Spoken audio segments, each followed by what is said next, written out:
and the money behind it, but they would hire crusaders to do the dirty work.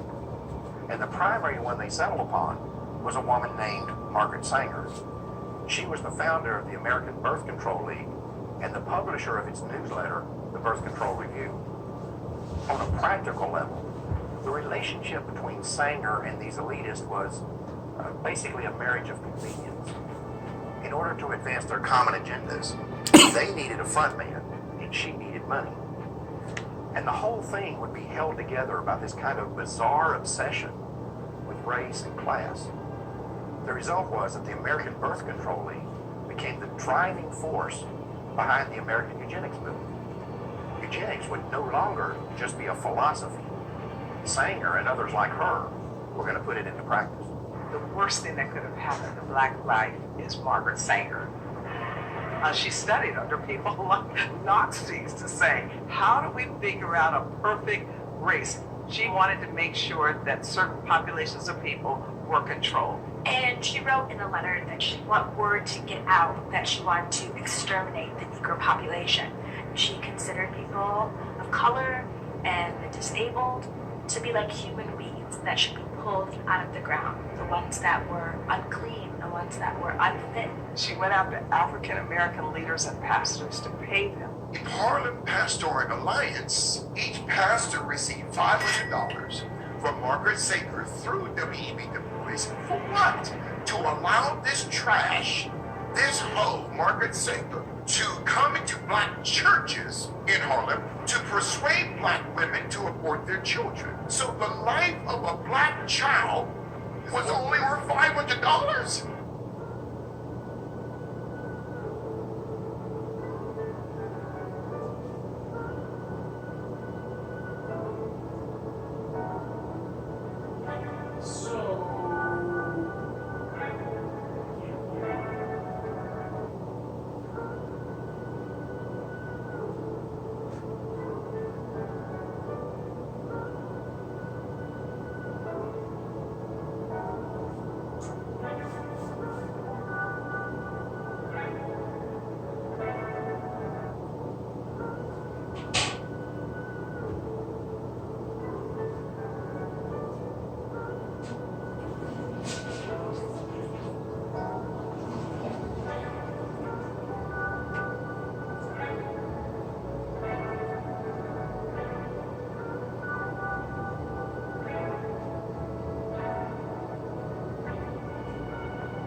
Market to their people to kill their offspring so that there would not be that many blacks in this country. Unfortunately, the roots of eugenics, it really has borne fruit. African American women, we are 3 times more likely to abort than other races, and we have abortion as the #1 cause of death in our community, and it's truly devastating. Targeting minorities is systemic in the entire industry. We were told that we were to go into minority neighborhoods, low-income neighborhoods. We were to put up flyers about the abortion services to essentially... And literal fires too. Don't forget about the Black Wall Street in Tulsa, Oklahoma last century back in the 20s. As well as there were tons of Black Wall Street towns all, thriving across America, as well as so-called Latino Wall Streets and Native American ones too. Never with the Native American being the first example when Cristobal Colon, aka Christopher Columbus, came over here. The way that he said that they were living in such a way where they didn't have weapons, except for the ones to hunt animals whenever they wanted animal meat or try to, get them for fur. but they lived in a way, constructed a society where there was no need for weapons because people knew how to get along, and you know, they understood the you know, sometimes people need us, and sometimes they needed people. Lure these minority women into our facilities. What has happened to African American communities as a result of Margaret Sanger's plan to interject abortion in a very vulnerable, poor community has unraveled our family life.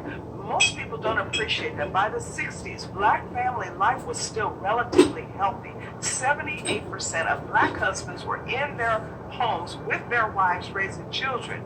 You fast forward after they interjected welfare state policies and abortion, now we're looking at 75% of black children born outside of marriage. The low educational rates, the high crime rates, the abortion rates, the welfare rates, the AIDS rates, everything ill is hitting this particular population simply because of Margaret Sanger's plan to annihilate this population, their families, and make sure that they did not have success in this country. But that also applies to the so-called Latin tribes and the so-called Native American tribes, because even though they live on reservations, the Native Americans and the Latinos live in the barrios, where they got poor food, no educational resources, no positive outreach for the whole community. Yet there's an abundance of drugs and alcohol, paraphernalia, both liquid, solid, and gas, and there's a lot of its citizens in those areas have a surprisingly large arsenal, but there's no employment out there, what have you. So this is all targeted towards us, the so-called Negroes, so-called Latinos, and so-called Native Americans.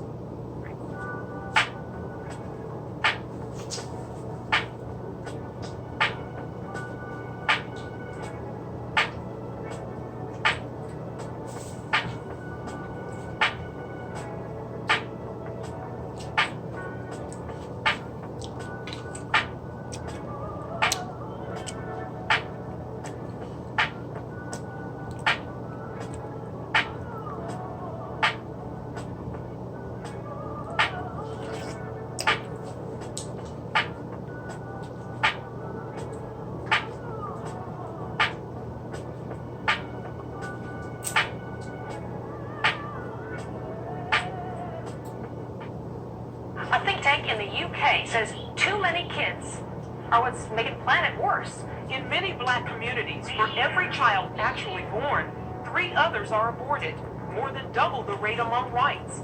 Some say abortion is the #1 killer in the black community. African Americans here in this country are the only ethnic group in any place on the globe that's not replacing themselves. This is genocide. Hillary Clinton received the Margaret Sanger Award. This is a woman who started an organization called Planned Parenthood, and that woman called black people human weeds. An organization whose founder believed in eugenics. The goal? To rid the country of the feeble-minded, defectives. States in the United States refusing to compensate victims who were forcibly sterilized because they were deemed unfit to reproduce.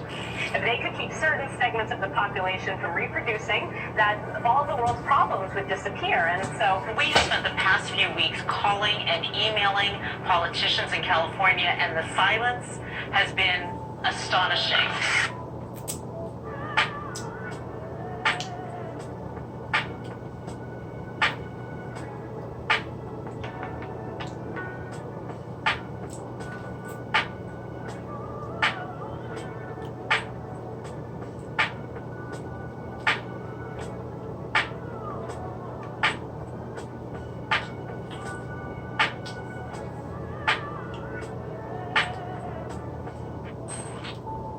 Welcome to this talk. It's called The Science Agenda to Exterminate Blacks.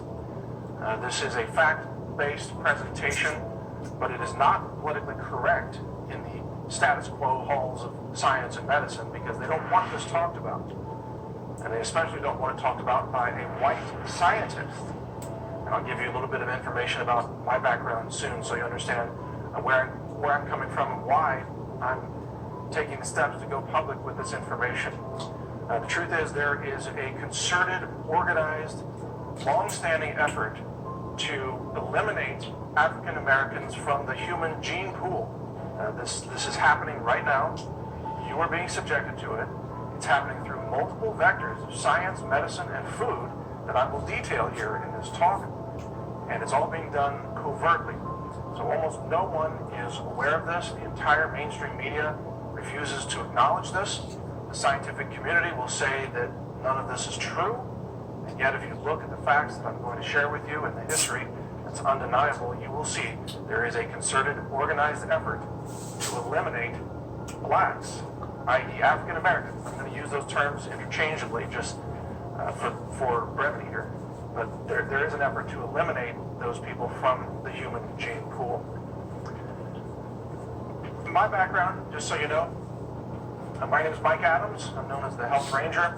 I am a lab science director. I founded and built a world-class analytical laboratory from scratch. It is ISO accredited. It's recognized around the world for analytical science of heavy metals and food contamination, environmental contamination, and so on. We've done volunteer work, testing over 600 samples of the U.S. water supply, and we've also volunteered our lab efforts to Native American tribes who have been impacted by the EPA's poisoning of their rivers. So, by the way, it's not just blacks that are trying to be eliminated by the status quo. It's also Native Americans and other minority groups that are routinely targeted by not just the EPA, but other groups that we'll talk about here.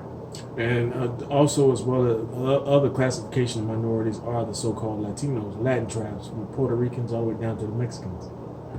So-called. I do want you to know that because I am an outspoken science whistleblower, that I am maliciously attacked, defamed, lied about.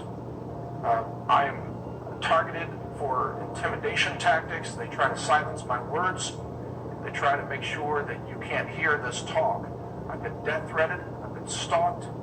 I have to live a lifestyle of extreme secrecy. And I'm armed 24/7, including right now.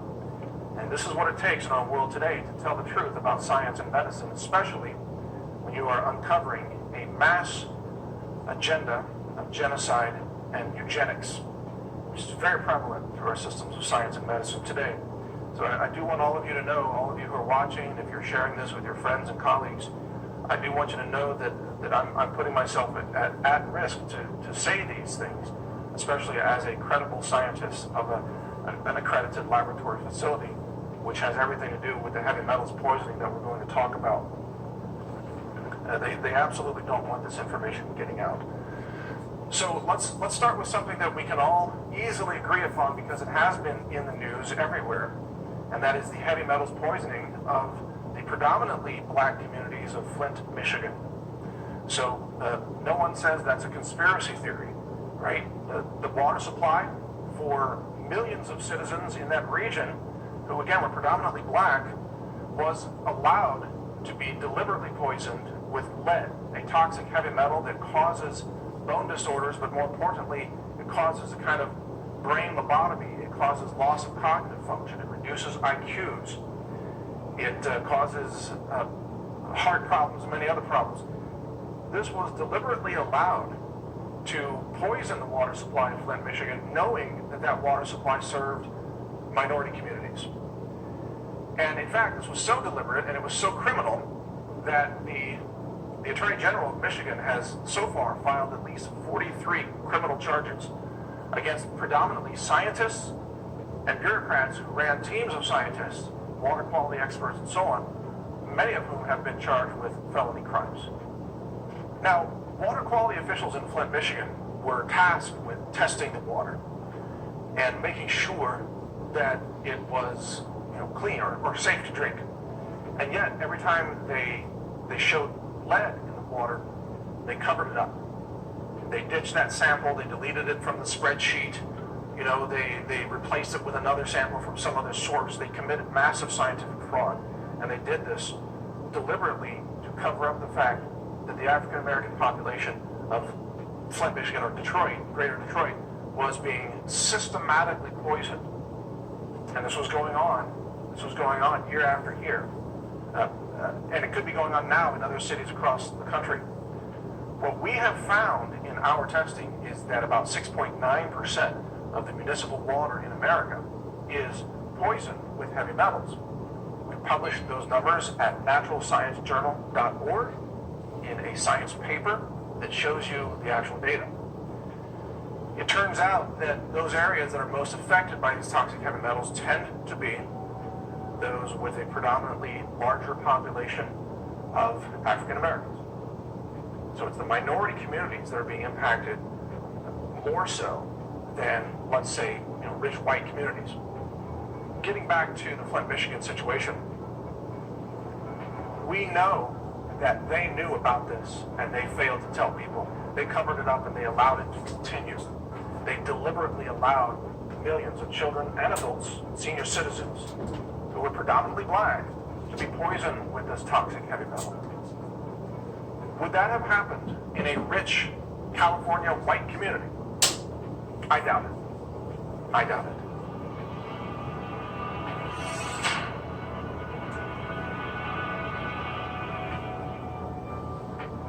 In 2007, Chicago convened a breast cancer task force to try to figure out why so many black men and women were dying of cancer.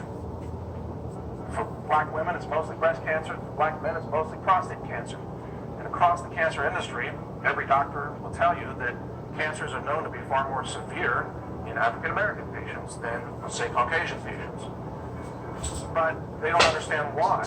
And I'll tell you why. It's a very simple reason. It has everything to do with melanin in the skin. If you have darker skin pigmentation, because your ancestors came from a region closer to the equator, where sun exposure is more intense. Which is a bogus pseudo scientific claim, because Edomites have left Mount Seir a long time ago, and they live all over the world now where they're outside of the cave. And instead of getting darker, they still just continue to get sunburned where their skin peels, and then because their skin is translucent. So you can see even their blood flow becomes even more apparent when they get sunburned. Otherwise, if Darwinism was real, then they would get darker, but they don't get darker. Their skin just burns, and it hurts to the touch, and it peels because their skin is damn near translucent, meaning that it doesn't have that much melanin in their flesh. Which is why, during the story of Isaac and Rebekah, when Esau and Jacob were born, Esau came out red all over like a hairy garment, meaning he came out where his skin was translucent from head to toe, just like a garment is hairy, all over the coat. The entire garment is hairy, where he was melanin deficient in his flesh all over. Hence why you can see the blood flow. If you look at the inner hand of my palm right here, because it has less melanin in it, you can see my blood flow as opposed to the backhand side. That's how Esau came out like that, like my palm of my hand, where there's little to no melanin. Therefore, you can see the red and the blood flow in them. So the melanin in the skin is designed to block UV radiation. It's a built-in sunscreen. It's actually a feature. Black skin is a feature. It's a survival mechanism of those whose ancestors lived near the equator. But it blocks vitamin D production at the same time. You see, because the ancestors, all of our ancestors, were outdoors people. They spent their time outdoors. They didn't live in offices. They didn't work indoors all day long. So they had too much sun. And so the dark skin pigmentation blocked the excessive sun, and it protected them from UV radiation. Well, today, we all live indoors, don't we, for the most part? Indoor lifestyles, office jobs, even people who work in hospitals are working indoors. And when black people work indoors, or live indoors, they become sunlight deficient. That's bullshit, because if that was the case where we become sunlight deficient by working indoors, then wouldn't the Edomites, the so-called white people, just be constantly working outdoors so that they can get melanin, their skin will get darker, their eyes will go from blue to brown, their hair will go from blonde to brown and black. You see the pitfalls in these Edomites. All they're doing is lying. They're running away from biblically who they are. Especially because of the melanin in their skin. So now that same feature of their skin that blocked excessive sun radiation in, let's say, Africa, now in New Jersey or New York, it's a detriment, because it's causing African American populations to become deficient in vitamin D. And this is what's happening in Chicago and Detroit, and especially the more northern latitudes of northern United States, Canada, and so on. black men in the UK have very high rates of prostate cancer, and when they get diagnosed with prostate cancer, the prognosis is less positive than, let's say, a white person with prostate cancer. The cancers are more aggressive, they're more deadly. The answer is lack of vitamin D, and yet in 2007, the Chicago Breast Cancer Task Force convened, I think, over 100 doctors and nurses to try to have a powwow, a team effort to try to figure out why is cancer worse in black people in Chicago. And wouldn't you know it, after spending days or even weeks on this project, they couldn't come up with the truth. The truth that people with dark skin are sunlight deficient, they're vitamin D deficient, and that's why the cancer is more aggressive, because vitamin D halts cancer. And vitamin D can be purchased for a nickel a day. Every black person in Chicago, Detroit, New York, and the UK could prevent cancer. About 4 out of 5 cancers, by the way, with nothing but vitamin D. And yet the cancer industry won't tell them that. So here's a case where you have a disease that is disproportionately more aggressive in blacks versus whites.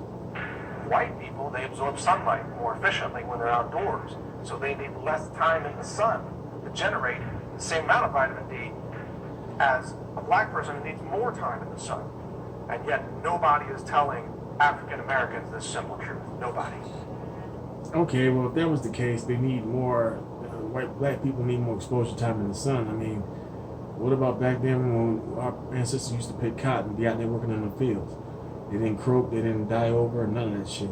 Edomites go out in the sun and they peel and they burn. What are we doing here? With these lies? What are we doing here? You know, This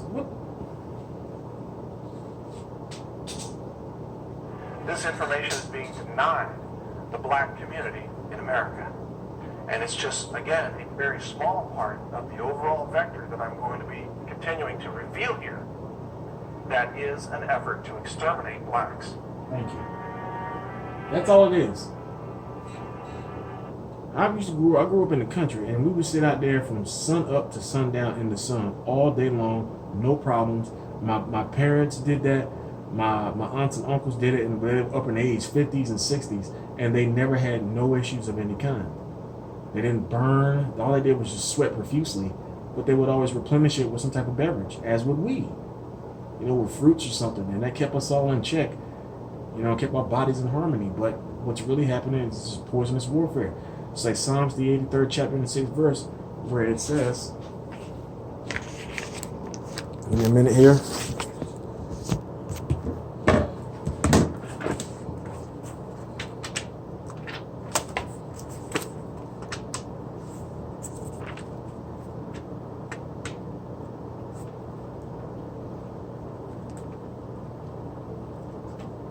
Because this ties into the topic of this video right here. Psalms, the 83rd chapter and the 6th verse.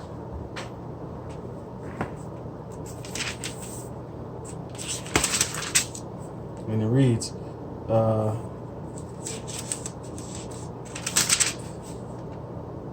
want to start at the first verse, Psalms 83 and 1. Do not keep silent, O Yahweh Ba'ashem Yahushua. Do not hold your peace, and do not be still, O Yahweh Ba'ashem Yahushua. For behold, your enemies make a tumult, and those who hate you have lifted up their head. They have taken crafty counsel against your people, and consulted together against your sheltered ones. Sheltered ones. This is not the KJV. I think this is the NKJV, I believe. This is a Bible placed by the Gideons, so it doesn't read like the KJV. And this is Psalms 83rd chapter, verse 4. They have said, come and let us cut them off from being a nation, that the name of Israel may be remembered no more. For they have consulted together with one consent. They form a confederacy against you. The tents of Edom, so-called white people, and the Ishmaelites, the so-called Arabs, Moab, the so-called Chinese, and the Hagarites. Gabal, Ammon is the so-called Japanese, and Amalek, which are the small hats. Philistia with the inhabitants of Tyre. Assyria also has joined with them. They have helped the children of Lot, Salah. So, you know, that's why, you know, in these neighborhoods, the reservations or the barrios or in the projects, you know, where the so-called Negroes are in the projects, the so-called Latins are in the barrios, and the so-called Native Americans are on the reservations. But what are they, some of the things that they have in common, though, the targeted character traits is the Arabs and the East Indians run the convenience stores and the gas stations. The so-called Chinese, the so-called Japanese, which is Moab and Ammon, they run those restaurants where they feed abominable meat. And the Edomites run the banks and own the housing, the HOAs. You see what I mean? It's not coincidence. Now let's talk about the abortion industry. I'm not going to download politics on you about whether you think abortion should be legal or illegal in the third trimester and legal in the other two or whatever. That's your deal. That's another day, another topic. My point is that abortion ends a life, and it ends certainly a potential life. And I say abortion ends a living human baby. Now, abortion centers are deliberately set up where? Predominantly black communities. Abortion messaging and abortion marketing is more aggressive toward black communities than it is white communities or non-black communities. The Planned Parenthood / abortion industry needs a steady supply of black women getting pregnant and wanting to terminate those pregnancies in order for them to be able to harvest tissue and organs from partial birth abortions, which are almost all black babies. Now, a partial birth abortion, in case you're not familiar with this, is when there's a baby that could be born and could be brought into this world, is capable of breathing and living. It's conscious. It has memories. It has sensory complexity. It has consciousness. It has feelings. And it's partially born. Let's say just the head is born. And then at that moment, the abortion center murders that baby. And then they harvest the organs. They will harvest the brain stem. They will harvest the lungs. They will harvest the kidneys. They will harvest the heart. And you know what they do with those tissues? Well, we're told they use them for medical research. It turns out most of those tissues are sold to manufacturers. And they use those tissues to grow biomass that are then injected into other children. And this is openly admitted by the industry and the CDC. And on my website, Natural News, we have shown screenshots of the ingredients lists of the such as chickenpox, varicella, uses human fetal tissue. And that human fetal tissue comes predominantly from black babies. So it's not just that the abortion centers are set up in predominantly black communities to reduce the population numbers of black children and future black adults, but it's also that those black children are having their organs harvested in order to make that are injected into other babies. There is a kind of racial medical cannibalism that is taking place in America today. And they also use those organs to inject them as test subjects to inject certain poisons and toxins and heavy metals in them to see the kind of results that they would produce. So then those of us who were able to be, were born and are still alive, we go to our doctors or they put it in our food or in our water, they know what to expect those poisons to do to our organs. Because now they've been testing it on those organs harvested from those aborted fetuses. And it combines the evil of the Planned Parenthood abortion industry and industry combined. You ain't gonna believe this. So this woman said black people need to be exterminated, then created an organization to help do it. And now her name is on clinics all over the country. So the lady name is Margaret. And Margaret has an issue. You know them annoying weeds that grow uncontrollably? She believed blacks were the human version of those weeds and needed to be exterminated. And this is literally her direct quote. So she created something called the Negro Project, which you probably heard of, but what you probably didn't hear is that it was built on a plan to stop black people from reproducing. And the crazy part about it is she found a way to use feminism to make genocide look like empowerment. Now it's a lady named Hillary, and Hillary is married to a man named William. And William isn't just the average man, he becomes the 42nd president of the United States. And Hillary is is a big fan of Margaret and her work. Yes, she's literally a fan of a woman who wanted to exterminate black people. So fast forward to 2016, Hillary ends up running for president herself. And the crazy part about it is, the lady that's a fan of the black exterminator ends up getting majority of the black vote. Literally 91%. And according to Hillary, she admires Margaret's vision enormously. And Margaret is called the birth control pioneer. But the truth, she wasn't just trying to give women choices. She was trying to control who was allowed to exist. See, she believed in a movement called eugenics. This weird idea that certain people were unfit to reproduce. And unfortunately, black people were on the unfit list. In her own words, she said, we don't want the word to go out that we want to exterminate the Negro population. And that's a letter she wrote in 1939. And that's not a conspiracy. That's archived history. In the 1930s, she launched something called the Negro Project, which we briefly touched on earlier. Sounds like a charity, right? Nah, it was literally a campaign to convince black people to reduce their own numbers. And I know what you're thinking.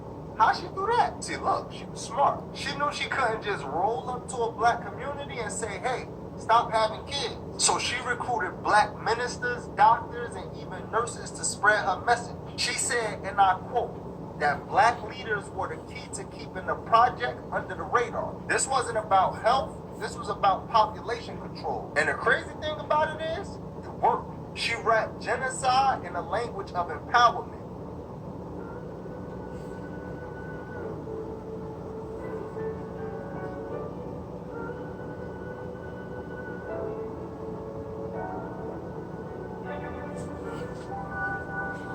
Proverbs 11 and 21. I'm going to read it out loud. It says, though hand join in hand, the wicked shall not be unpunished, but the seed of the righteous shall be delivered. And that's beginning with the house of David, also known as the elect of the nation of Israel, the first fruits, the best of us in our nation. I hope I'm of that ilk, I hope. But they're the best, nonetheless.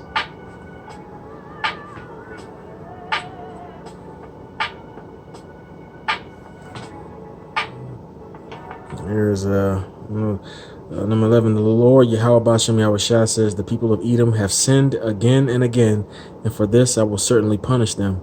They hunted down their relatives, the Israelites, and showed them no mercy.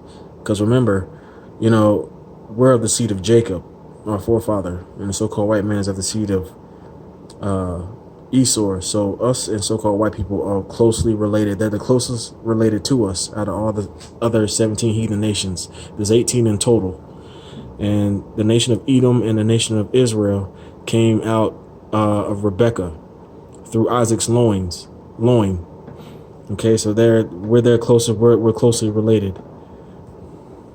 So it says, their anger had no limits, and they never let it die. So I will send fire upon the city of Teman and burn